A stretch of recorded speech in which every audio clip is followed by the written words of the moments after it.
The Greek god Zeus suspiciously looks like the Greek version of Indra. Knowing that our civilization is older than the Greeks, have they literally copied our devas and made them their gods? Good question. So, who is Zeus? So, Zeus is a Greek god. He is the god of thunder, right? And he is a god who, according to Greek mythology, fought with a great sea monster and killed that sea monster and saved the world in the process. So he is the god of thunder and he is the killer of this great sea monster. Now, in the ancient Indian Vedic pantheon, we have the great god Indra, who was the most powerful god. He was the god of thunder, and he fought the great serpent Vritra, and he destroyed Vritra, and thereby he saved the world because Vritra had encircled the oceans, and the world was no longer able uh, to access the water of the oceans. So this great serpent, this great dragon, had to be slain, and Indra, this heroic, powerful thunder god and the hammer god, he fought this great dragon Vritra and destroyed him, because of which he is known as Vritrahan, means the destroyer of Vritra. So that's a theme that you see throughout the Indo-European world. This great thunder god, who is also a hammer god, who destroys this great sea serpent, right? So Zeus is definitely the Greek version of Indra, no doubt about it. And Zeus also took on characteristics of an older Vedic god called Dios Pita. Dios Pita was essentially the father of all the Vedic gods. He was the supreme deity in the old Vedic pantheon, Dios Pita. So Dios Pita became Zeus Pater in Greek, and he became Jupiter in Rome. That is how it goes. And Jupiter is again a thunder god who kills the great sea serpent. Do you see this pattern? Now the question is, did the Greeks steal this from the Indians? That is the question that Akash is asking, and I'm going to answer that right now. So let me share something on the screen. This here is the name of a bunch of Vedic tribes, Vedic clans rather, okay?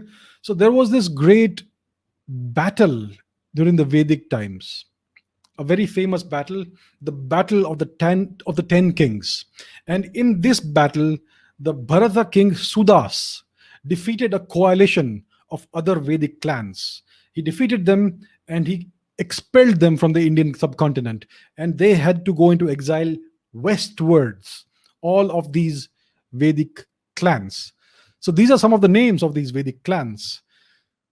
The Parshva clan, who became the Persians, the Sarmatians, the Brigu clan, who became the Phrygians, who eventually lived in Anatolia, and the Alina clan, who became the Hellenic peoples. So this Alina clan of Rigvedic Aryans, or the Rigvedic people, had to migrate westwards, go into exile. They never came back. And the Alinas came to be known as the Hellenic peoples eventually. The Hellenic peoples gave rise to a nation called Hellas, which is the Greek version of Greece. We call it Greece in English, and in the Greek language, it's called Hellas. And they speak the Hellenic languages. And these are the descendants of the Alina clan of the Rigvedic people. And therefore, to answer this question, they did not steal the Indian gods from us. It was their gods. These were their gods.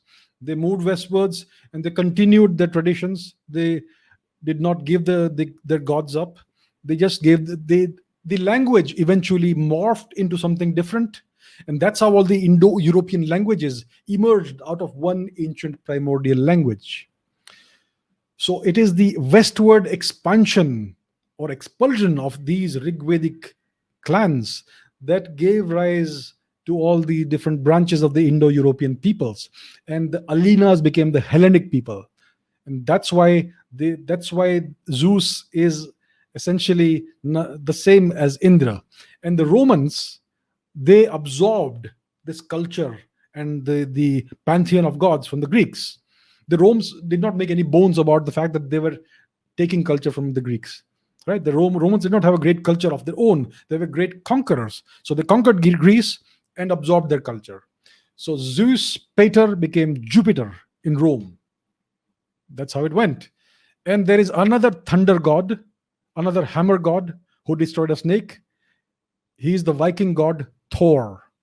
And that is again the same pattern. If you see Indra, he has two main weapons. One is the mace or the hammer, and the other is the thunderbolt, the Vajra. Even the mace is called the Vajra.